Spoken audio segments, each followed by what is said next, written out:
네, 오현진 팀장입니다. 2021년 11월 15일 월요일입니다. 11월도 이제 중순을 바라보고 있는 그런 환경인데요.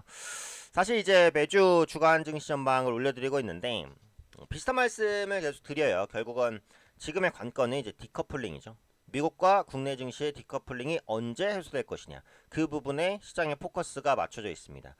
지난주 같은 경우에는 디커플링이 해소가 되려는 신호들이 조금씩 나타났어요. 그래서 이번 주 시장은 조금 더 희망적으로 말씀드릴 수 있을 것 같아요. 그리고 뭐 미국과 국내 증시 디커플링이 생기는 이유들 많습니다. 근데 가장 이제 크게 떠오르는 주장이 미국은 서비스업 중심이고 국내는 제조업 중심인데 지금이 공급망 병목 현상이라든지 뭐 공급망 붕괴 이런 부분에 대한 리스크가 있다 보니까 국내 증시가 조금 더 악영향을 받는다. 뭐 그것도 틀린 말은 아니에요.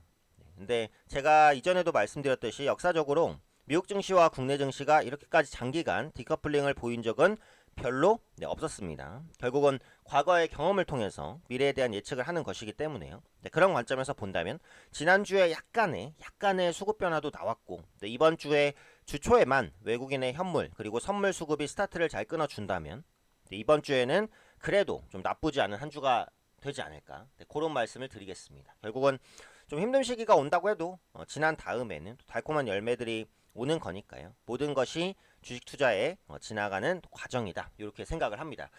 자, 그럼 미증시부터 한번 볼게요. 네, 미증시는 계속해서 괜찮죠. 자, 다우와 S&P, 나스닥이 항상 가장 중요하다라고 말씀을 드립니다. 네, 보시면 상승 추세가 단기적으로 깨졌다가 어때요? 다시 회복합니다. 쉽게는 안 무너져요. 그죠? 네, 미국 증시 강합니다. 쉽게는 안 무너져요. 실적이라는 강력한 드라이버를 걸고 있고 어쨌든 테이퍼링이 진행이 된다고 해도 금리 인상은 멀었다라는 시장의 인식이 지수를 끌어올리려는 그런 힘으로 좀 작용하고 있습니다. 최근에 보면은 이제 일론 머스크가 테슬라 주식을 판다, 실제로 팔았다 이런 이슈로 테슬라 주가가 많이 흔들렸어요. 네, 그럼에도 불구하고 지수는 버텨주죠. 네, 그만큼 지수의 힘이 아직까지는 크게 풀리지 않았다는 겁니다. 물론 밸류에이션 부담은 있어요. 밸류에이션 부담이 있는 건 맞는데 추세가 깨진 다음에 리스크 관리를 해야지 깨지기도 전에 미리 두려워할 필요는 없다라는 겁니다. 그래서 그 부분은 분명하게 좀 인지를 해주셔야 될 것 같고요. 항상 강조드리는 원달러 환율, 자 안정은 아닙니다만 고점을 치고 딱 올라가는 건 아니에요. 그래서 이번 주에 한 이제 1170선 요 정도 선까지만 좀 내려와 준다라고 한다면 외국인의 수급이 좀 더 적극적으로 들어올 가능성이 있습니다. 원달러 환율이 내려오지 않아도 올라가지만 않으면 돼요. 올라가지만 않으면. 직전에 있었던 고점이 1187원이니까 요 부분을 뚫고 가면 그때 리스크 관리를 좀 하셔야겠지만 그렇지 않다. 안에서 움직인다. 라고 한다면 일단 조금 더 안정적으로 볼 수 있겠다.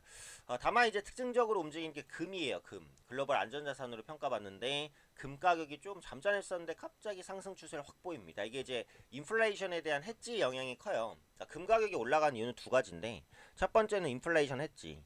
네, 두 번째는 안전자산 선호. 근데 지금은 이제 안전자산 선호 때문보다는 이제 인플레이션 해지 영향이 조금 더 큰 것 같아요. 근데 어쨌든 금 가격이 빠르게 올라가는 건 좋은 신호는 아닙니다.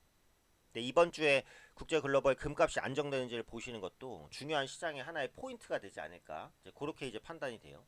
그다음에 국내 증시를 보면 코스피 지수 같은 경우 어때요? 여전히 하락 추세란 말이에요. 여전히 하락 추세. 벗겨내지 못했어요. 그래서 최소한 21 이평선은 돌려내야 그때 대형주가 좀 갈 것이다라고 생각을 하는데 아직은 하락 추세예요. 코스닥이 코스피보다는 조금 더 나아요. 이건 역시도 하락 추세긴 한데 60일 이평선 안착까지 시도를 하잖아요. 그리고 조금 더 중요한 게 뭐다? 외국인 수급.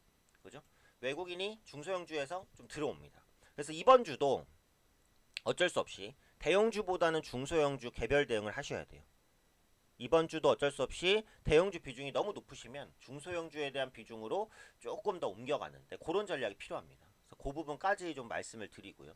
그다음에 이제 발표되는 지표들 한번 보면 항상 이제 어디와 어디의 지표가 가장 중요해요. 미국과 중국 외 국내 시장에 가장 큰 영향을 미치는 두 국가가 미국과 중국이니까.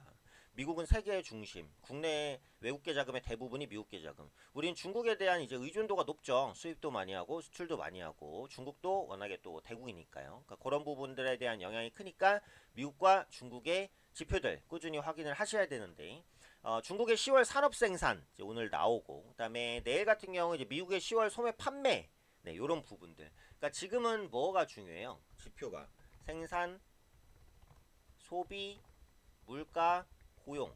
뭐 이런 지표는 언제나 중요합니다. 사실은 언제나 중요한데 네, 이런 지표들의 발표가 앞으로도 꾸준히 이어지기 때문에 이런 발표들 언제 나오는지 그것들을 한번 보셔야 될 것 같아요. 생산, 소비, 물가, 고용 지표 꾸준하게 보시고 그 다음에 이제 특이점이 뭐죠? 네, 미중 정상회담입니다. 미중 정상회담. 바이든이 취임한 이후에 이제 그 시진핑과 제대로 대화를 나눠본 적이 없는데 이번에 이제 그 정상회담이 화상으로 좀 진행이 돼요. 그래서 양국 관계가 좀 개선되지 않을까라는 기대감을 좀 부각하고 있고 중국 쪽에서 생각보다 미국에 약간 유화적인 그런 태도를 취하고 있습니다. 그래서 이번에 진행되는 미중 화상 정상회담에서 뭔가 양국 간에 긍정적인 언급이 있다라고 한다면 네, 그때는 조금 더 지수가 힘을 받을 수 있어요. 그러니까 이번 주 여러 가지 체크해야 되겠죠. 네, 일단 외국인의 현선물 수급, 원달러 환율의 안정, 금가격의 상승이 좀 제어되는지, 그다음에 미국과 중국에서 나오는 생산과 소비 물가 고용 지표, 그다음에 미중 정상회담 이런 부분들이 이번 주에 핵심을 관통하는 그런 이슈가 되지 않을까 싶습니다. 그리고 디커플링이 이번 주에는 조금 완화되지 않을까 희망적인 말씀을 드린다라는 언급까지 했으니까요. 네, 그 부분 체크를 해 주시고요. 여전히 섹터는 뭡니까? 여전히 섹터는 네, 게임주, 그 다음에 메타버스, NFT입니다. 지금 시장에서 이 테마를 이길 만한 테마가 딱히 보이지는 않으니까요. 여전히 이 안에서 희망을 찾으셔야 될 것 같아요. VIP 반에서도 이 섹터 안에서 최근에 적극적으로 공략을 진행하고 있습니다. 자, 시황은 여기까지 이제 말씀드리고요. 마지막으로 VIP 반 안내 드리고 마감하도록 하겠습니다. VIP 반은 이제 제가 직접 문자로 어떤 종목에 대한 매수 매도를 보내드리는 서비스입니다. 그대로 문자대로만 따라오시면 안정적으로 저는 좀 성격이 보수적이기 때문에 안정적으로 수익을 내요. 안정적으로 수익을 보실 수 있다라고 생각이 되고요. 문자 받고 매수하시고 문자 받고 매도하시면 그대로 수익 보실 수 있습니다. 네, 기존에 보유하셨던 종목은 가지고 오시면 돼요. 가지고 오시면 제가 한 종목씩 말씀드리고 그 다음에 제가 진입할 수 있는 종목으로 언급을 드립니다. VIP 방 관련해서 저와 함께 하실 분들 문의사항은요. 네, 담당자분께 문의하실 분은 010-7743-4181 문의 주시면 담당자분이 상담해 주실 거고요. 저와 직접 연락해서 상담하고 싶다 라고 하시는 분들 010-2638-0086으로 문자 남겨주시면 VIP만 상담하고 싶어요 문자 남겨주시면 제가 연락 드릴 거니까요.